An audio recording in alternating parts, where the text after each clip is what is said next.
Hello everyone, welcome back to my channel. আসসালামু আলাইকুম। আজ আমি আলোচনা করব 19তম শিক্ষক নিবন্ধন প্রস্তুতি সম্পর্কে। বিশেষ করে নতুন যারা জব অ্যাসপিরেন্ট আছে তাদের জন্য কিভাবে প্রস্তুতি নিতে হবে, এইচএসসি পাশে এই নিবন্ধনে আবেদন করা যায় কি না, কী বই পড়তে হবে, কোন কোন টপিক পড়তে হবে ইত্যাদি সব বিষয় সম্পর্কে আলোচনা করব। 19তম শিক্ষক নিবন্ধন বিজ্ঞপ্তি আগামী মাসেই প্রকাশিত হওয়ার সমূহ সম্ভাবনা রয়েছে। তবে আগামী মাসে না হলেও 2025-এর জানুয়ারিতে আর মিস হবে না ইনশাআল্লাহ। আমাদের 18তম নিবন্ধন বিজ্ঞপ্তিটি প্রকাশিত হয়েছিল 2023 সালের নভেম্বরের 2 তারিখে। আর ফর্ম পূরণের ডেট ছিল 9 নভেম্বর 2023 থেকে 30 নভেম্বর 2023 পর্যন্ত। আর প্রিলিমিনারি পরীক্ষাটি হয়েছিল 15 মার্চ 2024-এ। একই দিনে দুটো পরীক্ষা হয়েছিল, সকালে একটি আর বিকালে একটি, কখনো কখনো আবার 2 দিনেও হয়। আর 15 মে 60 দিনের মাথায় ফল প্রকাশ হয়। এখানে পাশের হার ছিল 35.80%। স্কুল পর্যায়ে পাশ করেছিল হচ্ছে 2,21,652 জন। স্কুল 2 পর্যায়ে পাশ করেছিল 29,516 জন। আর কলেজ পর্যায়ে পাশ করেছিল 2,28,813 জন। লিখিত পরীক্ষা হয় 12 ও 13 জুলাই, 9টা থেকে 12টা, 3 ঘন্টা সময়। রেজাল্ট প্রকাশ হয় 14 অক্টোবর। লিখিততে পাশ করে 83,000 সামথিং। যদি এই নভেম্বরে বিজ্ঞপ্তি দেয় 19তম নিবন্ধনের, তাহলে প্রিলি হয়তো মার্চ এপ্রিলেই হয়ে যাবে। এখন আসি এইচএসসি পাশ করে নিবন্ধন দেয়া যায় কিনা, অনেকে প্রশ্ন করেন। তো হ্যাঁ, এইচএসসি পাশ করে নিবন্ধন দেয়া যাবে। স্কুল 2 যেটা, ওটাতে আবেদন করা যাবে এইচএসসি পাশেই। আর স্কুল আর কলেজ ওটাতে দুটোতেই অনার্স পাস লাগবে। এবার আসি কত পেলে প্রিলি পাস করা যাবে। এখানে একটা ফিক্সড নাম্বার আছে, 40 পেলেই প্রিলি পাস। আর মাইনাস মার্কিং আছে, আগে ছিল 0.50, এখন কমায় দিছে আর কি, এখন 0.25। একটি ভুলের বিপরীতে 0.25 নাম্বার কাটা যাবে, অর্থাৎ 4টি ভুল গেলে 1 নাম্বার কাটা যাবে। এখন একটু নাম্বার বিভাজনে আসি। প্রিলিতে হচ্ছে বাংলায় থাকে 25 মার্ক, ইংলিশে 25 মার্ক, ম্যাথে 25 এবং জিকেতে 25। স্কুল 2, স্কুল এবং কলেজ তিনটারই সেম। এখন আসি কোন কোন টপিকস থেকে প্রশ্ন হয়।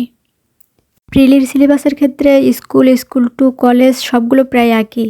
এখানে বাংলা থেকে যে যে টপিকস থেকে প্রশ্ন হয় সেগুলো হচ্ছে বিরামচিহ্ন, বাগধারা, ভুল সংশোধন বা শুদ্ধিকরণ, অনুবাদ, সন্ধি বিচ্ছেদ, কারক বিভক্তি, সমাস, প্রত্যয়, সমার্থক ও বিপরীত শব্দ, বাগধারা, সন্ধি, এগুলোই আর কি। বাংলা ব্যাকরণ থেকে প্রশ্ন হয়, সাহিত্য থেকে প্রশ্ন হয় না, তবে মাঝে মাঝে 2-1টা চলে আসে আর কি।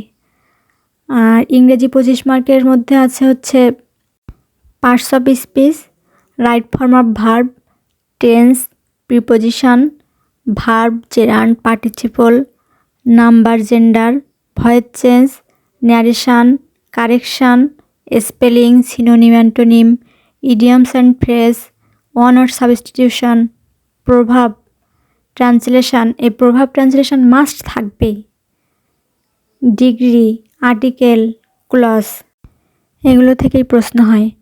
ইংলিশের ক্ষেত্রেও লিটারেচার থেকে টোটালি প্রশ্ন হয় না। গণিত থেকে যে 25 মার্ক আসে, সেখানে টপিকস হচ্ছে বাস্তব সংখ্যা, শতকরা, লসাগু ও গসাগু, ঐকিক নিয়ম, অনুপাত সমানুপাত, ধারা, বয়স, গড়, লাভ ক্ষতি, সুদ কষা, মান নির্ণয়, উৎপাদক, সরল সমীকরণ, সূচক ও লগারিদম। আর ত্রিকোণমিতি, পরিমিতি, জ্যামিতি থেকেও প্রশ্ন হয়, এগুলোও দেখতে হবে। এবার আসি জিকে বাংলাদেশ থেকে হচ্ছে ভৌগোলিক অবস্থান, আয়তন, সীমানা, জনসংখ্যা, উপজাতি, ঐতিহ্য, স্থাপনা, নিদর্শন, প্রাচীন বাংলার ইতিহাস, ইংরেজ ব্রিটিশ শাসন, ভাষা আন্দোলন, মুক্তিযুদ্ধ, সংবিধান, খেলাধুলা, অর্জন, পুরস্কার, জনপদ, নদ নদী, প্রাকৃতিক সম্পদ, অর্থনীতি, বিখ্যাত স্থান, জাতীয় দিবস, এগুলো থেকে প্রশ্ন হয় সাধারণত। আন্তর্জাতিক থেকে হচ্ছে ভৌগোলিক উপনাম, সীমারেখা, প্রণালী, দ্বীপ, সাগর, মহাসাগর, বিভিন্ন চুক্তি, সম্মেলন, সংগঠন, সংস্থা, দেশ, মুদ্রা, রাজধানী, জাতিসংঘের অঙ্গ সংগঠন, পুরস্কার, খেলাধুলা এগুলো থেকেই প্রশ্ন হয়। আর ভূগোল, বিজ্ঞান, আইসিটি থেকেও দু একটা করে প্রশ্ন হয়। এখন মনে করেন যদি কেউ শুধুমাত্র পাসটা করতে চান, নিবন্ধনে যেহেতু 40% মার্ক পেলেই পাস, জাস্ট পাস করবেন এরকম মেন্টালিটি থাকে, তাহলে এত পড়ার দরকার নাই, জাস্ট জব সলিউশন পড়লেই ইনাফ আমি মনে করি। জব সলিউশন থেকে বিসিএসের সকল প্রশ্ন, নিবন্ধনের সকল প্রশ্ন, প্রাইমারির সকল প্রশ্ন এবং পিএসসির সকল প্রশ্নগুলো পড়লেই আমি মনে করি 40 মার্ক পাওয়া অসম্ভব কিছু না। যদি রিস্ক না নিতে চান এবং ভালোভাবে প্রস্তুতি নিতে চান কিংবা অন্যান্য চাকরির পরীক্ষাতেও ভালো করতে চান, সেক্ষেত্রে ভালোভাবে টপিক ওয়াইজ পড়তে হবে। এখন আমি যে বই ফলো করি সেগুলো একটু বলি। বাংলার জন্য আমি পড়ি অগ্রদূত বাংলা আর জর্জের MP3। অগ্রদূত বাংলাটা বেশ ভালো গোছানো মনে হয়েছে আমার কাছে। ইংলিশের জন্য আমি পড়ি ইংলিশ ফর কম্পিটিটিভ এক্সাম। মাস্টারটাও আছে, কিন্তু ইংলিশ ফর কম্পিটিটিভ এক্সামটাই বেশি পড়া হয় আর কি। ম্যাথ আমি করি জর্জের MP3 থেকে আর MPBN basic to magic math থেকে। বেসিক টু ম্যাজিক ম্যাথে অনেক শর্টকাট ট্রিক্স দেওয়া আছে, যেগুলোতে আসলে সময় সেভ হবে আর কি, ওগুলো শর্ট ট্রিক্সের মাধ্যমে করতে পারলে। আমার কাছে তো ভালোই মনে হয়েছে। আর জিকের জন্য আমি পড়ি বেসিক ভিউ। বেসিক ভিউতে একসাথে বাংলাদেশ, আন্তর্জাতিক, ভূগোল, সুশাসন এই 4টা সাবজেক্ট দেওয়া আছে, ওখান থেকেই পড়ি। আর জর্জের MP3ও আছে বাংলাদেশ, আন্তর্জাতিক, ভূগোল, বিজ্ঞান আর আইসিটি।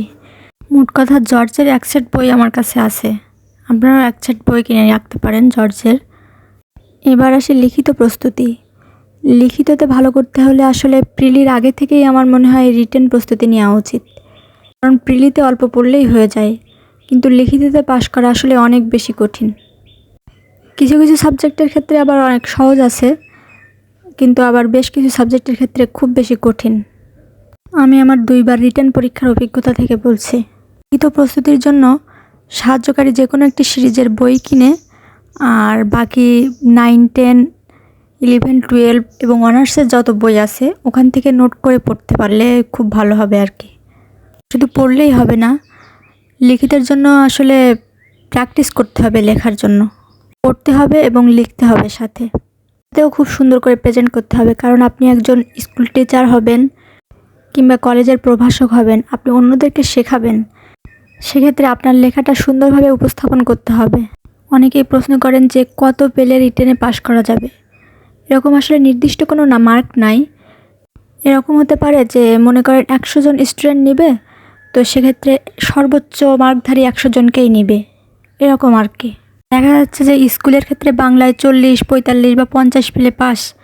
আবার সমাজবিজ্ঞান অনুষদের যে বিভিন্ন সাবজেক্ট আছে, ভূগোল, অর্থনীতি, সমাজবিজ্ঞান, রাষ্ট্রবিজ্ঞান, এসবগুলোতে 70-75+ নাম্বার পাওয়া লাগবে স্কুলে পাশ করতে হলে।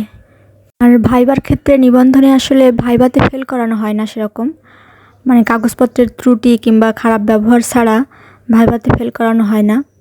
তো রিটেনে ভালো করলেই, রিটেনটাই আসল, রিটেনে ভালো করতে পারলেই আপনার মনে করেন নিবন্ধনে পাশ করে যাবেন।